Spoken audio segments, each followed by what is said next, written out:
The SEBI chief Ajit Tyagi has a foot in the mouth disease.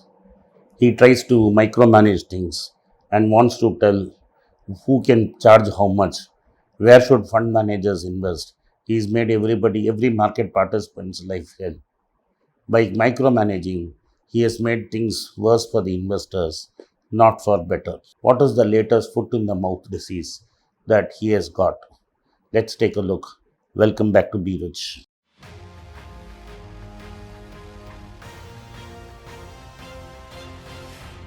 SEBI chief Ajit Tyagi has an idea that by micromanaging and restricting where fund managers can invest, he can protect retail investors from loss.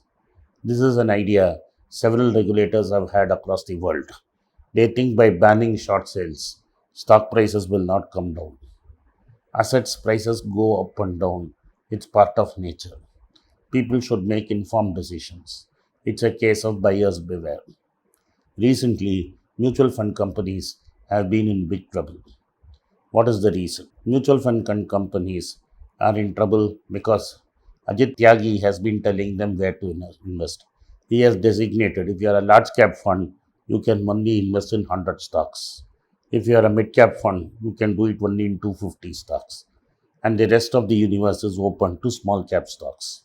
Till this point of time, what fund managers were doing is in a large cap fund, 90% used to be large cap, 10% used to be mid cap and small cap, and then they would use the growth to show alpha over the index, which was their benchmark.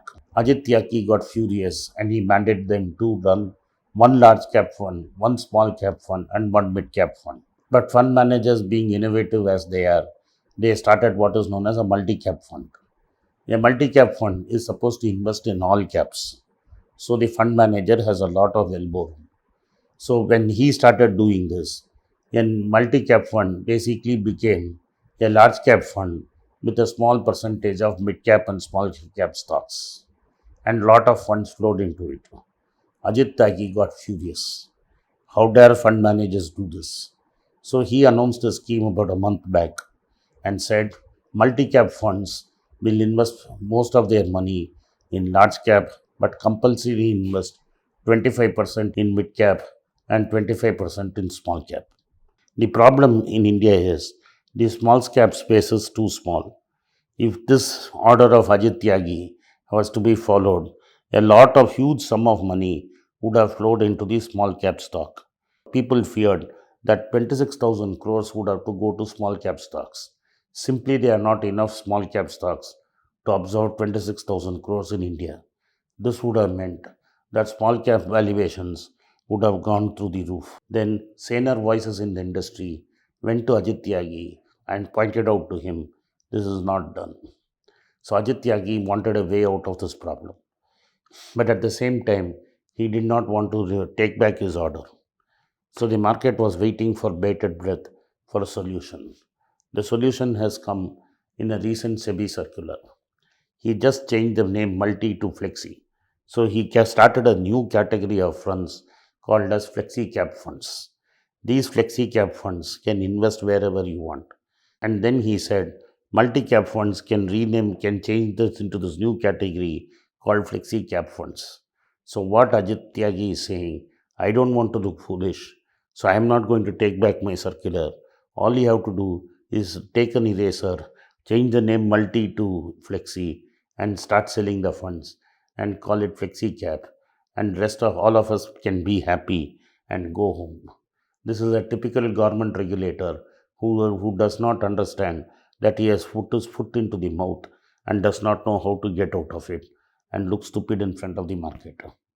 There is another problem blooming in the Indian mutual fund industry. This is in debt markets. Indian government is starved for money and they are printing bonds like crazy. RBI is just getting into the OMO, open market operation, to keep buying bonds. They wanted to some new goats to buy new lambs who would come to the slaughter and be forced to buy bonds. So Ajit Tyagi has come up with a new scheme. All debt funds, which are not guild funds, which are not overnight funds, which are not liquid funds, have to build what is called as a liquidity buffer. This is akin to the SLR ratio in banks. They have to set aside 10% of their capital. They should put it either in cash or in bank deposits, or they should invest the money in treasury bonds, or they should invest in government gilt yields. All this will give returns of 5%. This means a fund manager has to work doubly hard to make sure that he generates more return and he can satisfy his client. So, if you are going to think that you are going to make some decent money by putting in debt funds, think twice. Your selling expense is going to be 0.5%, and 10% of the money is forcibly deployed in government securities, which will give you returns of 5 to 5.5%, and the balance is going to be only deployed in the market. Ajit Tyagi has cleverly used the fact that several companies have defaulted on debt and mutual funds are carrying the can. In the name of protecting the investor, he is making sure governments can get an extra slice of the pie.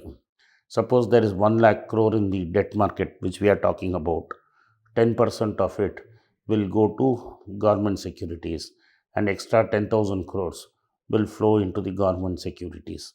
The debt market mutual fund is much bigger than the example 1 lakh crore I gave you. The 1 crore is only an example. Government has no money and is finding several innovative methods to raid your piggy bank.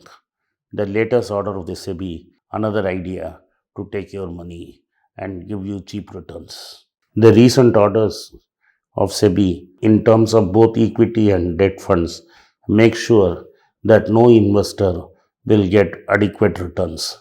Inflation is already at 7.34%. By refusing to remove the cap that a stock that 10 more than 10% cannot be invested in a single stock, he has made sure that no active fund can beat the index, because 6 to 8 companies are taking turns to drive the index up. It is not possible to park all the mutual fund money in 6 to 8 funds, into 6 to 8 stocks as per regulations in SEBI. Therefore, he has ensured that an active fund will always underperform the passive fund in the next 1 or 2 years.